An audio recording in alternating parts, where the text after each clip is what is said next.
So guys, today I'm gonna do 3 videos talking about the new AA systems, the NASAMS, the Type 03 and the HQ11. In this one, we're gonna talk a little bit about the NASAMS, the new AA system that is coming for Sweden and also the US. So as you can see, it is very similar to the other one that we had. Of course, here we have the radar, which is very similar to the one, if I'm not mistaken, is the same radar as the claw system, which is the Humvee system over here. It is the same radar, right? And of course, the launcher, we do have a little bit of a difference over here. So it is a different truck, of course. And also, guys, you have the same missiles, but also some different missiles. So the idea is that it's an evolution of the claws. That's what it is. It's kind of like that. Everything else is pretty much the same. You're going to take more or less the same amount of missiles. If I'm not mistaken, the exact same. And of course, the same missiles, AIM-9X's and the AIM-120C7. But you do have your MRAM-ER, and that's the main missile that we're gonna focus on today. So what are the main differences? Well, if we go to the guided weaponry data over here in the files made by Kopani and Zabi, you can check it out, the differences. So the C7 was the older missile, the SlamRam, right? And we have the MRAM-ER. So the main thing here, guys, is that it is a heavier missile, as you can see, much heavier, but it has a different engine. So instead of having 7.75 seconds of a booster, it has a 4-second booster with much more power, and then a sustainer, which is pretty strong. So it's a way better in Delta V, in general, rocket engine, right? And of course, everything else is gonna be very similar over here. I mean, here and there, we have some changes. For example, the maximum G is a little bit higher, 40 Gs. But overall, that's gonna be the main difference. It's a heavier missile, guys, but it is a much more powerful missile on the terms of rocket engine. So when we go playing with this vehicle, you will see some differences, right? Here we are just deploying it, and I gotta say, guys, it is very cool to have... It is a G-Wagon, right? I'm not saying you wrong. It is a G-Wagon that we have here, the G-Class, right? Mercedes engine, like Mercedes vehicle, right? On the radar. And then this is a Scania truck, isn't it? It's very similar to that, so very cool, right? And as you can see, we have the launchers. They are not vertically positioned, which can be a problem. And then, of course, with this, you will be basically using it, work in progress, as you see. You will be using it as, the normal, just like a claw system, okay? So here we were fighting against the Su-30SM, right, with the KH-38's, and I always try to bring this because I honestly think it is the strongest cast that we will have to face. And as you see, I'm firing from a pretty okay distance, actually. And we're going to check it out later, the actual, speed and range of these missiles. But in a general sense, guys, you can see that they are very fast missiles, very good speed. The only problem that I see with them is that, of course, you have to deal with something that every single radar missile has to deal with, which is... when the target flies too low, multipath becomes a thing, and he can avoid the missile pretty quickly. I tried to intercept some missiles over here, but I couldn't make it work as often as I would like. I mean, it worked, but there will be, we're gonna do a video about the HQ11 and the new Type 03, and those ones are much easier to use to intercept missiles. For some reason, right? I don't know if it's because it's vertically launched or something, but it's just it's just way easier. So I was having some troubles with the NASAM over here, NASAMS, right, with this. But it is a pretty good system. The Swedes will actually feel the biggest difference because the Americans, I gotta be honest, guys, it is the exact same system that you used to use. If the target is too close like this, you can get the kill, but sometimes it is just not enough for you to not die, right? Because of the missiles. So you gotta be careful. And in a general sense, guys, it is a complete opposite of the LD98 that you see on the Sweden Tech Tree. So I think it's a very big thing for the Sweden Tech Tree. For the Americans, it's okay. I was expecting something like a Patriot. So this is okay, right? It's basically what we had, but with a tiny, not tiny, but a way better missile. But that's the main difference only, right? As you can see, you can intercept missiles, but they're not perfect to intercept, and some of them will pass. You have to be a little bit lucky to be able to fire on them. It needs to have a little bit of distance, maybe for us to actually be able to intercept the missile. So that's, I think, with the tests that we did, the main concern that I have with this system, that there are better systems to intercept missiles in the air, missiles like the KH-38, but to actually fight against aircraft and helicopters, it is the same as the Claws. It is a pretty good system, but you gotta think, guys, I'm saying that it is the same as the Claws with a much higher BR than the Claws, so it's something that you have to consider when you're gonna use it. And as you see, I killed the Su-30 very easily here. I fired very early, and he had the energy to actually kill the target, but again, he managed to fire his missiles, and I need to just try to intercept them. So I managed to do it, but it is, you know, problematic sometimes. Yeah, this is the normal spawn on a normal map, right? An open map.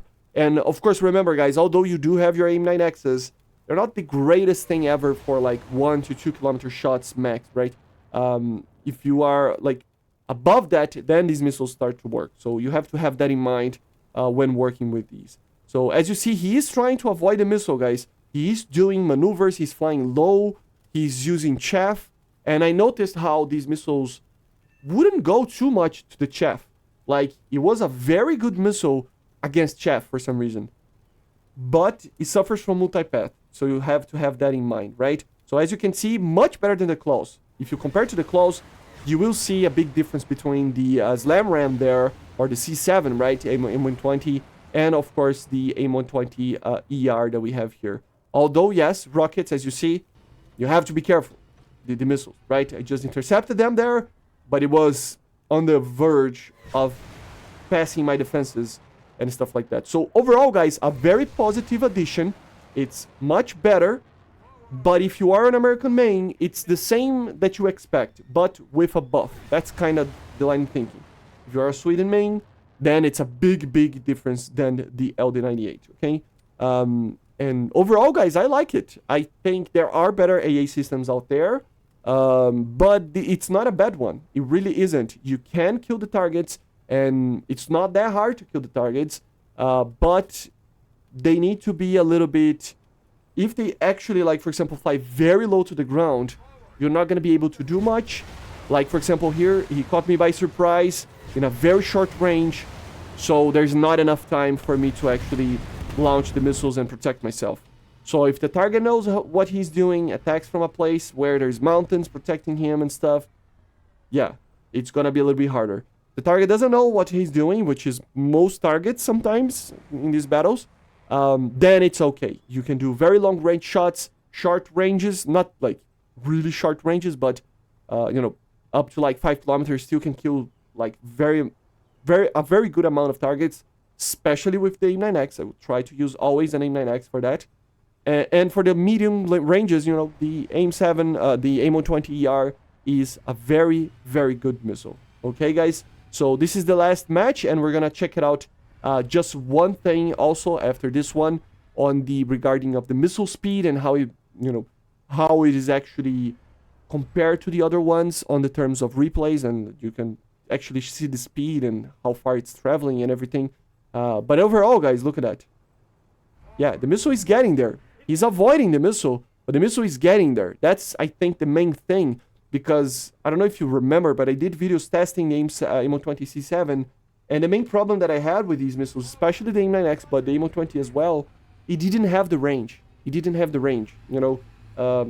Past like 10, 12, 13 kilometers, the missile barely had any speed, and because of that, it couldn't keep up, right? So, yeah, basically I was trying to hide a little bit more here. See, very close to me, he fired the missiles again, and again, it will be the same. So, if you get close, this is where I think it becomes a problem, because you don't have enough time to actually protect yourself. That's going to be the main problem. So, this is going to be kind of problematic here.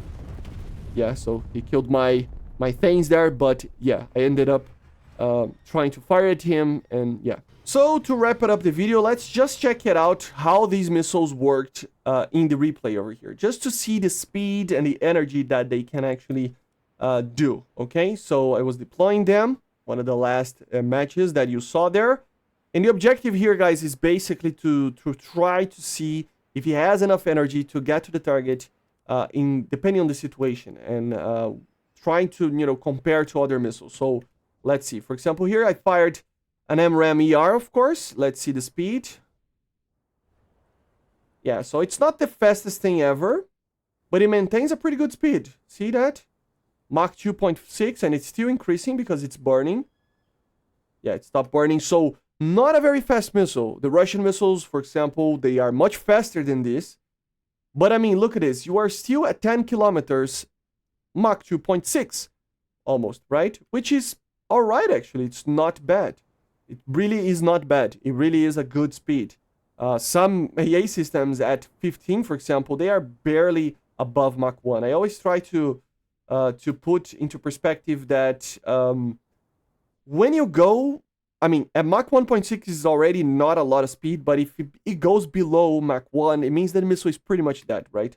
It still has a little bit of energy there, but see, like 20 kilometers fired, guys. 20 kilometers, 22, and it's still above Mach 1. So you can see that it's much better than the AIM-120C7. Much, much better.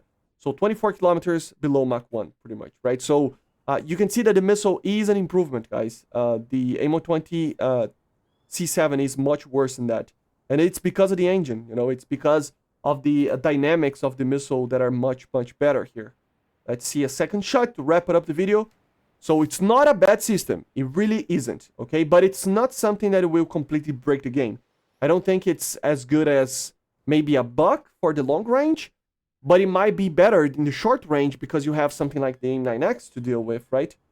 As you can see, it turns very well, these missiles, trying to intercept the target. This missile completely changed its target. That was weird. But you can see right there, see? I mean, it's trying to intercept that target and passes very close to it. And of course, we are trying to kill the targets over here, guys. So overall, guys, good energy. Much better than the claws, and I think it is just a much, much better system than what we had with the US, and a much, much better than the, at least for long range, than the LD98 that you see in the Swedish Tech 3, okay? So I see you guys on the next one. Make sure to subscribe, leave a like, leave a comment, let me know what you think about the NASAMS. Join the Discord down in the description, and yeah, make sure to be a member of our Patreon if you want to help the channel a little bit more, and bye guys, see ya.